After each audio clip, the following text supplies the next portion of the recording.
और समाज भी चाहता है कि ये दोनों नेता जो है एक हो जाएं। क्या आपकी इसमें चाहत नहीं है, आपका समर्थन नहीं है कि ये बहुजन समाज के दोनों सितारे जो है एक हो जाएं? संघर्ष से समाज जुड़ता है। बहुजन समाज पार्टी भी लगातार कर रही है, तो करा था तो उनको करने का फल मिला था 4 बार। अब नहीं कर रही है। नहीं, अब कारण क्या है कि हमारे लोग सोशल मीडिया से दूर हैं। सोशल मीडिया पे अगर हैं तो वो ट्विटर चलाना जानते नहीं। बहुत से लोग जो गांव देहात के लोग हैं। समता न्यूज़ स्टूडियो में आप सभी का स्वागत है और मेरे साथ में इधर में आजाद समाज पार्टी के कार्यकर्ता जो कि राजेंद्र सिंह निमेश जी मौजूद हैं और इधर में दूसरी तरफ में बहुजन समाज पार्टी के कार्यकर्ता जितेंद्र सिंह करदम जी मौजूद हैं। आज हम बात करते हैं और बहुजन समाज राज कैसे स्थापित किया जाए, इस पर हम बात करेंगे। तो सबसे पहले बात करें तो चंद्रशेखर आजाद जो है धरातल पर लगातार मेहनत कर रहे हैं और धरातल पर वो बहुजन समाज की पकड़ भी बनती जा रही है। क्या लग रहा है आगामी में वह बहुजन राज स्थापित कर पाने में कामयाब हो पाएंगे? क्यों नहीं होंगे? बिना बहन जी के गठबंधन के क्या वो कारगर साबित हो सकते हैं? हमारे राष्ट्रीय अध्यक्ष भाई एडवोकेट चंद्रशेखर आजाद जी मान्यवर काशीराम साहब की विचारधारा को लेकर काम कर रहे हैं, तो हमें उम्मीद है कि हम कामयाब होंगे। हम तो बहन जी भी कर रही हैं, उधर में बहन जी का भी लगातार धरातल पर बहुत और जो कि जनाधार वर्चस्व बढ़ता ही जा रहा है। देखो, जो बहन जी ने जो काम किए हैं उस काम को नकारा नहीं जा सकता। बहन जी ने अभी बहुत संघर्ष किया है और उत्तर प्रदेश नहीं पूरा भारत जानता है कि बहन जी का शासनकाल कैसा रहा है।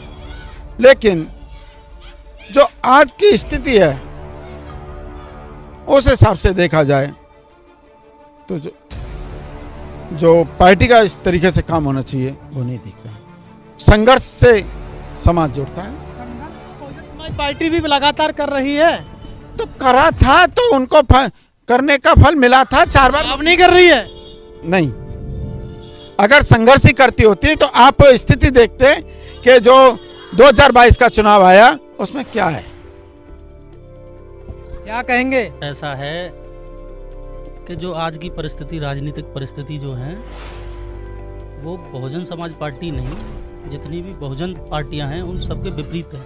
वो हिंदुत्व की विचारधारा चल रही है। हिंदुत्व की विचारधारा अब अपने एंड पे है और जैसे ही हिंदुत्व की विचारधारा खत्म होने के कगार पे होगी, बहुजन समाज पार्टी अपने आप अप हो जाएगी। और बहुजन समाज पार्टी के पास आज 13.5% वोट है, जो कि उसका कैडर वोट है, कैडराज वोट है। और परमादरणीय बहन जी समय समय पर मीटिंगें लेती रहती हैं, लखनऊ में, दिल्ली में, और हर प्रदेश की बैठकें लेती हैं माननीय बहन जी। और बैठक लेने के बाद माननीय बहन जी विशेषकर बूथ और सेक्टर का काम अपनी निगरानी में कराती हैं। तो मेरा मानना यह है कि बहुजन समाज पार्टी संघर्ष 38 साल का है।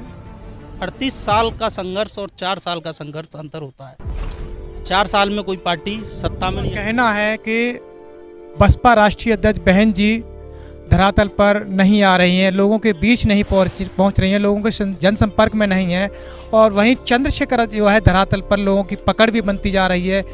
क्या लग रहा है इसमें? क्या चंद्रशेखर आजाद और बहन जी जिस तरह से बहुजन समाज के हितैषी यानी कि दम्भ भरते हैं वो कि एक बहुजन समाज के हितैषी हैं, क्या वो दोनों अलग अलग जिस तरह से वो विकल्प अपना बन रहे हैं, क्या राज स्थापित कर पाने में कामयाब हो सकेंगे? देखो, बहुजन समाज पार्टी एक अपने आप में दल है, राष्ट्रीय पार्टी है, हर प्रदेश में उसका वोट है। हमारा उत्तर प्रदेश में 13.5% वोट है, राजस्थान में हम पे 9% वोट है, एमपी में हम पे वोट है, एमपी में हम पे विधायक हैं, राजस्थान में विधायक हैं, छत्तीसगढ़ में विधायक हैं, उत्तराखंड में विधायक हैं। चंद्रशेखर आज़ाद जी कौन है? उनके पास कोई विधायक नहीं है ना, वो बस एक आज़ाद समाज पार्टी के राष्ट्रीय अध्यक्ष हैं। अगर चंद्रशेखर आज़ाद अगर मथुरा आज आ जाएँ तो 5000 से ज़्यादा कार्यकर्ता इकट्ठे ना हो पाएंगे। अगर माननीय बहन जी वहीं माननीय बहन जी आ जाएँ तो 1.5 से 2 लाख भीड़ इकट्ठी। इस बात को कैसे कह सकते हैं कि चंद्रशेखर आजाद के पास में वर्चस्व नहीं है, जनाधार नहीं है? 12 फरवरी भोपाल का एक इतिहास उठा करके देख लीजिए, उन्होंने जो सैलाब देखा वो किसी से छुपा नहीं है।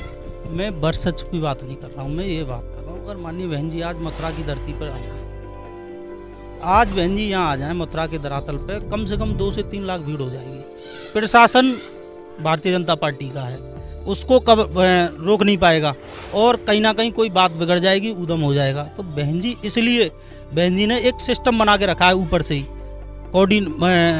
प्रदेश अध्यक्ष, कोऑर्डिनेटर, फिर उसके बाद में जिला लेवल पे, फिर बूथ लेवल पे, सेक्टर लेवल पे सब लोग काम कर रहे हैं, अपना काम कर रहे हैं। जो पहले से माननीय कांशीराम साहब के ज़माने से कैडर था हमारा, उसी कैडर के आधार पे हम काम कर रहे हैं और उसी कैडर के आधार पर 4-4 बार सत्ता पाई है हमने, उसी कैडर के आधार पर अब सत्ता पाएंगे।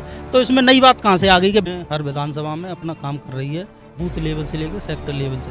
अभी जो निकाय चुनाव हुआ है उसके बाद में माननीय बहन जी ने कहा है कि सबसे पहले अपना बूथ मजबूत करो।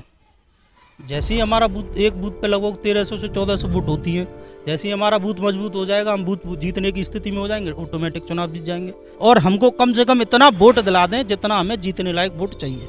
चलिए मान लेते हैं बहन जी ने 4 बार शासन किया था, फिर आज कहाँ पर ऐसी गलती हुई जो कि आज एक सीट पर सिमट कर रह गई? में कोई कमी नहीं है। वो हिंदुत्व के चक्कर में हमारे जो वोटर थे, जैसे हमसे पिछड़ा वर्ग जुड़ा हुआ था, वो सब हमसे छिटक कर चला गया। अब उन लोगों को समझ में आ रहा है कि ये हिंदुत्व एक सुबह है। आपने एक बात कही थी जिस तरह से कि बसपा के लोग जो है लोगों के बीच में जनसंपर्क साध रहे हैं, वहीं मेरे साथ में आज़ाद समाज पार्टी के कार्यकर्ता भी मौजूद हैं। बराबर उनका कहना है, आरोप लग रहे हैं लगातार कि बसपा के लोग नहीं पहुंचते। आप क्या कहेंगे? बराबर वो बोल रहे हैं कि जिस तरह से कि बसपा के लोग जो है लगातार दलित अत्याचार उत्पीड़न की घटनाओं में पहुंचते हैं। देखो, मैं पहले हमारे जितेंद्र भाई हैं अभी कह रहे थे कि बूथ से स्तर पे काम चल रहा है, तो मैं आपके चैनल के माध्यम से कहना चाहूँगा कि जहाँ काम होता है तो वहाँ बढ़ोतरी होती है। अगर काम चल रहा है तो फिर ऐसी स्थिति क्यों आई जो कि 2022 में एक सीट आई? इस पर अंदाजा लगाया जा सकता है, हर कोई जानेगा कि अगर काम हो रहा है तो फिर ऐसा क्यों। अब कहते हैं कि वोट कहीं गया नहीं। बहुजन समाज पार्टी के पास 22% वोट था, अब खाली 13.5% वोट रह गया है। तो वोट तो कहाँ है? वोट तो चला गया। जो माननीय कांशीराम साहब ने बहुजन समाज बनाया था, मुझे ऐसा लगता है कि बहुजन समाज पार्टी के साथ अब बहुजन समाज नहीं है, सिर्फ उनका ही समाज रह गया है। विधानसभा का चुनाव हुआ था 2022 में, इसी लेवल पे माननीय बहन जी ने काम करने को लिए कहा है कि विशेषकर पिछड़ा वर्ग और माइनॉरिटी, इस पे काम करो आप। और जैसे ही हम बसपा के साथ में क्यों आएगा पिछड़ा वर्ग जो भी है वो? भाई आखिर में जब जिस तरह से अत्याचार हो रहा है वहाँ अखिलेश यादव भी तो पहुँचते हैं, तो वो अखिलेश यादव के साथ में या उधर में राहुल गांधी उधर साथ, या आपके जयंत चौधरी आरएलडी के अध्यक्ष हैं, उधर भी तो जा सकता है। आपको इतना ही भरोसा क्यों है कि वो लोग आपकी तरफ में क्यों आएंगे? भाई धरातल पर तो वह भी लोग वर्क कर रहे हैं। तो धरातल पे चाहे वो लोग वर्क कर रहे हैं, लेकिन जब माननीय बहन जी की सरकार थी तो माननीय बहन जी ने दलित और पिछड़ों के लिए इतना किया है। उनको बार बार हम लोग याद दिलाएंगे कि आप लोगों की अगर कोई इस देश में अगर कोई बहुजनों की नेता है तो माननीय बहन जी, अगर माननीय बहन जी की सरकार होती है तो आपका आत्मसम्मान बरकरार रहता है और आपके रोजगार, शिक्षा, स्वास्थ्य, रोजगार ये काम होते हैं। तो उन लोगों के बीच में हम लोग जाएंगे, सब लोगों से हम नए युवा एक टीम बनाएंगे, जाकर पिछड़ा वर्ग में, माइनॉरिटी में हम यही संदेश। चलिए मान लेते हैं यही भरोसा अगर अदरवाइज जैसे चंद्रशेखर भाई हैं, अखिलेश यादव जी हैं, जयंत चौधरी हैं, वह भी तो दिलाएंगे। आखिर में वो टीम कब बनेगी? लोकसभा चुनाव नजदीक में, निकाय चुनाव भी नजदीक निकल चुका है, फिर वो टीम कब गठित होगी? ये तो बार बार इसी तरह का बयान लगातार किया जा रहा है। चंद्रशेखर भाई ने एक बयान भी दिया था, उधर में चंद्रशेखर भाई का लगातार बसपा की ओर में झुकाव होता जा रहा है और बहन जी की किसी तरह की कोई प्रतिक्रिया नहीं आ रही है और समाज भी चाहता है कि ये दोनों नेता जो है एक हो जाएं। क्या आपकी इसमें चाहत नहीं है, आपका समर्थन नहीं है कि ये बहुजन समाज के दोनों सितारे जो है एक हो जाएं? मैं तो कहूँगा चंद्रशेखर भाई आएँ और पार्टी को समर्थन दें, अपनी बीमार में चलाएं, आज़ाद समाज पार्टी को बसपा में विलय कर दें। विलय क्या, विलय आई है बहुजन समाज पार्टी का जो कार्यकर्ता है या जो जिन्होंने पार्टी बनाई, आज भी आप गांव में जाओगे जो बुजुर्ग लोग हैं वो बीएसपी के अलावा किसी को नहीं जानते। बसपा में युवाओं को जोड़ने का केवल वादा किया जाता है और बसपा में युवाओं को जोड़ने की अभी तक पहल शुरुआत नहीं की। जहाँ तक एक तरफ बहन जी के आदेश थे कि सोशल मीडिया को एक्टिव रखने के लिए, अभी तक सोशल मीडिया पर बसपा के कार्यकर्ता एक्टिव नहीं है। जहाँ तक की बात करें तो लोगों के ट्विटर अकाउंट तक नहीं बने हैं।